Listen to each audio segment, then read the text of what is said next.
La narcose à l'azote.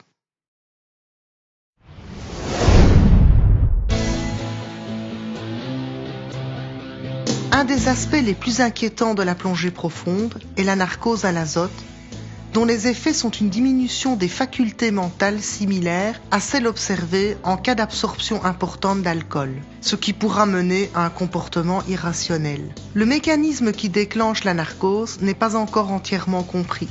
On soupçonne fortement que l'absorption de l'azote par la gaine myélique des neurones génère des pressions locales qui perturbent les transmissions nerveuses.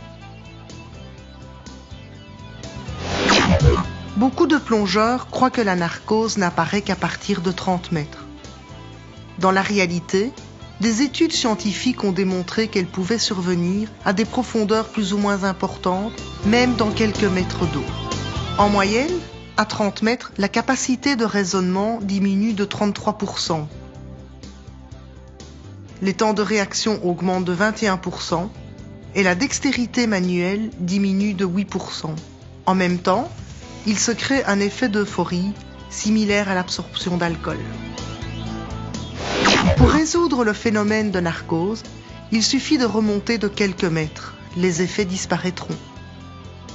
La narcose au gaz inerte est favorisée par un haut taux de dioxyde de carbone dans le sang, par la prise de médicaments en cas de stress psychologique.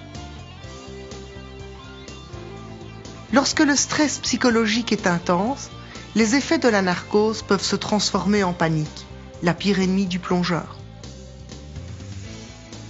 La meilleure méthode pour prévenir la narcose est de respirer correctement.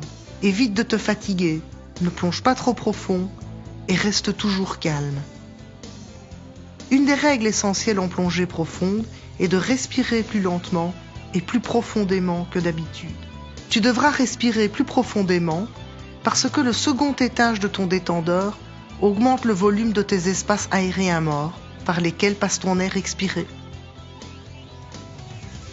Au plus profond tu te trouves, au plus lentement tu devras respirer.